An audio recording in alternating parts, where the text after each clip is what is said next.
नमस्कार, welcome to study 24। दोस्तों, बिहार सहकारिता विभाग की तरफ से बिहार राज्य फसल सहायता योजना 2020-21 शुरू कर दिया गया है। जी हाँ दोस्तों, खरीफ के बारे में मैंने पहले भी बताया था और ये जो निकाला गया है ये रबी फसल के लिए है। तो रबी फसल के लिए 2020-21 के लिए फसल सहायता योजना शुरू कर दी गई है, जिसमें अधिकतम 1 हेक्टेयर में कम से कम जो है 10,000 रुपये तक का लाभ किसानों को मिलता है। तो चलिए देखेंगे क्या क्या है पूरी डिटेल। सबसे पहले बता दूं कि कहां से ये मैंने दिखाया है आपको। तो सबसे पहले बता देता हूं कि हिंदुस्तान अखबार में ये छपा है और पटना गुरुवार 3 दिसंबर, ठीक है, 3 दिसंबर को हिंदुस्तान अखबार में छपा है, पेज नंबर 18 पे, ठीक है। आप लोग भी देख सकते हैं, यहाँ पे दिया गया है। सबसे पहले देखेंगे कि डेट कब तक है और कौन कौन से फसलों के लिए दिया गया है। तो यहाँ पे आप देखेंगे दिया गया है फसल जो है, सबसे पहले 1 नंबर में गेहूं का दिया है। 26/2/2021 तक आप निबंधन करा सकते हैं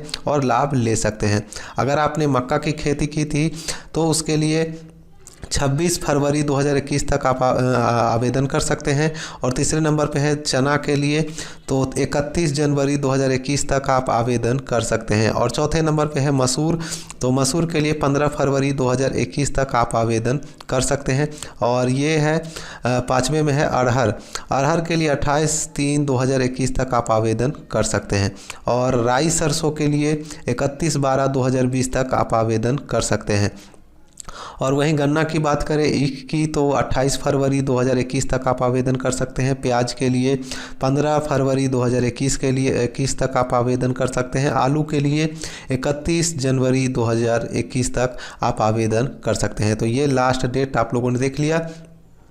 और देखिए इसके लिए क्या कौन कौन आवेदन कर सकते हैं। तो रैयत किसान भी कर सकते हैं और गैर रैयत किसान भी कर सकते हैं। तो रैयत किसान के लिए देखिएगा, रैयत किसान के लिए क्या क्या ज़रूरी है रबी फसल के लिए। तो आधार संख्या पंजीकरण के लिए अनिवार्य है, और आधार रजिस्टर्ड मोबाइल नंबर भी ज़रूरी है, और आधार संबंध बैंक खाता यानी जो आधार से जुड़ा हुआ बैंक खाता है वो भी ज़रूरी है। और करेंट भू स्वामित्व प्रमाण पत्र जो कि 31 मार्च 2020 के बाद निर्गत होना चाहिए, बना हुआ होना चाहिए। एलपीसी जो है आपका वो 31 मार्च 2020 के पश्चात का बना होना चाहिए। अगर 31 मार्च 2020 के पहले का बना हुआ है तो आपका आवेदन रिजेक्ट हो जाएगा, ठीक है। तो ध्यान दीजिएगा, अगर आपके पास पुराना एलपीसी है तो उसे फिर से नया बनवा लीजिए अभी, क्योंकि अभी समय है। और देखिए 5वें में स्व घोषणा पत्र, जो कि मैं आपको इस वीडियो में दिखाऊंगा। चयनित फसल एवं बुआई का रकबा का सही और पूर्ण विवरण आपको डालना होगा, और एक फ़ोटो आपको ज़रूरी इसमें लगेगा। और यही गैर रैयत के लिए देखिएगा, तो गैर रैयत किसान जो दूसरे का खेती पट्टा या बटाई करके करते हैं उनके लिए, या फिर लीज पर लेकर खेती करते हैं तो उनके लिए है ये। और ये है इन लोगों के लिए आधार संख्या ज़रूरी है पंजीकरण के लिए, आधार रजिस्टर्ड मोबाइल नंबर ओटीपी के लिए ज़रूरी है, और आधार संबंध बैंक खाता यानी लिंकेड बैंक खाता होना चाहिए। स्व घोषणा प्रमाण पत्र जो मैं आपको इस वीडियो में दिखाऊंगा वार्ड सदस्य या कृषि सलाहकार द्वारा सत्यापित होना चाहिए। ये गैर रैयत किसानों के लिए। और 5वें में देखिएगा आवेदक का फ़ोटो होना चाहिए, और एक परिवार से एक ही आवेदन मान्य होगा, ठीक है। ये हो गया। अब यहाँ पे देखिएगा ऑनलाइन निबंधन कराने की सुविधा दी गई है, जो कि मैं आपको इस वीडियो में भी दिखाऊंगा। सभी रैयत एवं गैर रैयत किसानों को, रैयत मतलब यही होता है कि जिनके नाम से ज़मीन है वो, और जो बिना ज़मीन के दूसरे के ज़मीन पे खेती करते हैं, लीज पे या बटाई पे या पट्टे पे, तो वो भी आवेदन कर सकते हैं, ठीक है। और सभी प्रमुख रबी फसलों के लिए ये सम्मिलित किया गया है। निःशुल्क निबंधन पंजीकरण प्रक्रिया है, कोई भी पैसा आपको नहीं देना है। और इसमें कम से कम देखिए 7500 रुपये प्रति हेक्टेयर तक 20% क्षति होने पर ये पैसा आपको मिलेगा।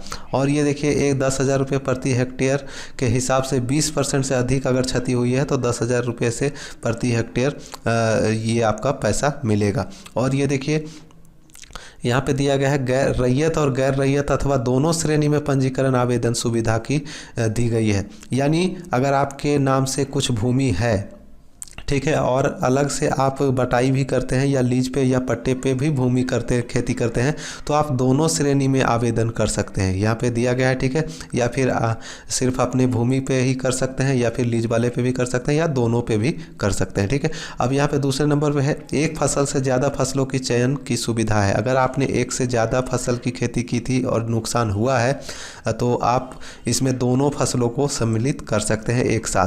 और देखिए, लाभ अधिकतम 2 हेक्टेयर प्रति किसान तक दिया जाएगा और सहायता राशि का निर्धारण फसल कटनी प्रयोग के फलाफलन के आधार पर किया जाएगा। नगर पंचायत एवं नगर परिषद के किसान भी आवेदन कर सकते हैं।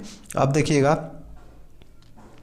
पैसा जो है दोस्तों आपके बैंक खाते में जाएगा। किसान पंजीकरण में जो आपका बैंक अकाउंट दिया हुआ है उसी में पैसा जाएगा। और ऑनलाइन करने के लिए वेबसाइट आप देख सकते हैं cooperative.bih.nic.in पे जाकर आप ऑनलाइन आवेदन कर सकते हैं। और अगर किसी प्रकार की जानकारी चाहिए तो इन नंबरों पे आप कॉल करके भी जानकारी ले सकते हैं, लेकिन सुबह 10 बजे से शाम 5 बजे तक ही इस पर कॉल करना है। अब चलिए मैं आपको वेबसाइट पे ले चलता हूँ। तो देख सकते हैं मैं वेबसाइट पे आ चुका हूं और यहाँ पे नीचे आएंगे तो देखिए यहाँ पे दिया गया है फसल सहायता योजना एवं अधिप्राप्ति हेतु कृषि विभाग में किसान निबंधन अनिवार्य है।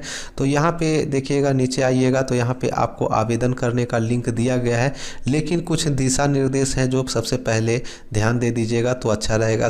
आपका जो फ़ोटो लगाना है दोस्तों, पासपोर्ट साइज़ का फ़ोटो लगाना है, 50 KB से कम होना चाहिए और पहचान पत्र भारत निर्वाचन आयोग द्वारा मान्यता प्राप्त 400 KB से कम होना चाहिए और PDF प्रारूप में होना चाहिए। तो आपको एक पहचान पत्र के रूप में आधार कार्ड भी दे सकते हैं, वोटर कार्ड भी दे सकते हैं। सबसे पहले मैं आपको स्व घोषणा प्रमाण पत्र दिखा देता हूं। यहाँ पे सबसे पहले नीचे आइएगा, देखिए ये रहा आपके सामने, फसल सहायता योजना हेतु निम्नलिखित कागज की स्व अभिप्रमाणित प्रति फोटोकॉपी होना चाहिए। तो सबसे पहले गैर रैयत कृषकों के लिए LPC जो मैंने आपको बताया है कि मार्च के पहले का नहीं होना चाहिए, मार्च के बाद का LPC बना हुआ होना चाहिए। 1 MB से कम आपको अपलोड करना होगा। स्व घोषणा प्रमाण पत्र 400 KB से कम होना चाहिए। कैसा होना चाहिए, कैसे डाउनलोड करिएगा, यहाँ पे दिया गया है। देखिए, फसल सहायता योजना हेतु रैयत कृषक द्वारा दिया जाने वाला स्व घोषणा प्रमाण पत्र की प्रति को डाउनलोड करने के लिए यहाँ पे क्लिक करें। तो चलिए यहाँ पे क्लिक करिएगा तो डाउनलोड हो जाएगा। ये देखिए डाउनलोड का ऑप्शन दे तो ये देखिए इस तरीके का आपको मिल जाता है। यहाँ पे आपको अपना नाम भरना है, पिता का नाम भरना है, वार्ड संख्या, ग्राम आपका लिख देना है, पंचायत लिख देना है, प्रखंड, जिला लिखने के बाद यहाँ पे आपने कौन सी खेती की थी उसका, ये आपका ये सिर्फ एक प्रोफार्मा है। आपको नया वाला दूसरा टाइप का मिलेगा थोड़ा सा। इसमें यहाँ पे जो आपको दिखाई दे रहा है धान, मक्का, सोयाबीन, तो ये सोयाबीन हट जाएगा, यहाँ पे दूसरा फसल कुछ रहेगा।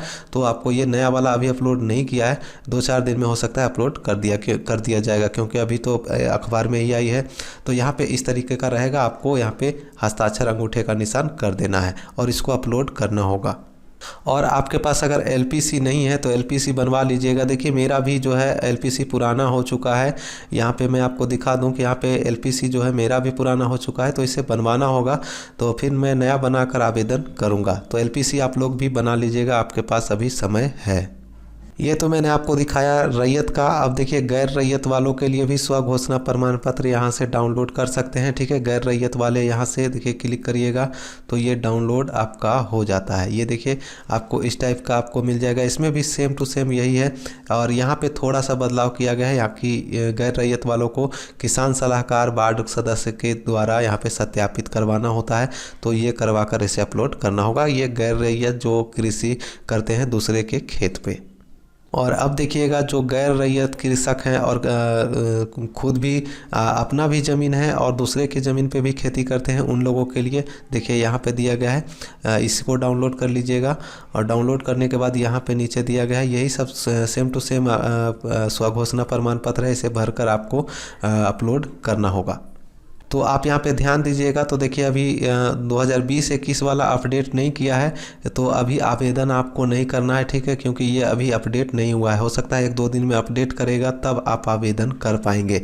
तो अभी आवेदन नहीं करना है क्योंकि अभी ये पुराना वाला ही अपलोड है, आज के अखबार में ही आया है, तो हो सकता है 1-2 दिन में आ जाए। तो दोस्तों जानकारी अच्छी लगी हो तो लाइक करिएगा। जब भी आवेदन होने लगेगा तो मैं आपको आवेदन करके भी दिखाऊंगा कैसे आवेदन करना है। देखिए लिंक पर क्लिक करिएगा तो आपको ऑनलाइन करने के लिए देखिए यहाँ पे अभी नहीं खुल पा रहा है, क्योंकि ये देखिए यहाँ पे आपको लॉगिन वगैरह दिया गया है, तो ये अभी पुराना वाला ही है, तो अभी नहीं करना है, बाद में करिएगा। 2-4 दिन के बाद जब आ जाएगा तो मैं आपको ऑनलाइन करके दिखाऊंगा, ठीक है। तो चलिए जानकारी अच्छी लगी हो तो लाइक करिएगा, चैनल को सब्सक्राइब कर लीजिए। मैं मिलूंगा नेक्स्ट वीडियो में, तब तक के लिए बाय, जय हिंद।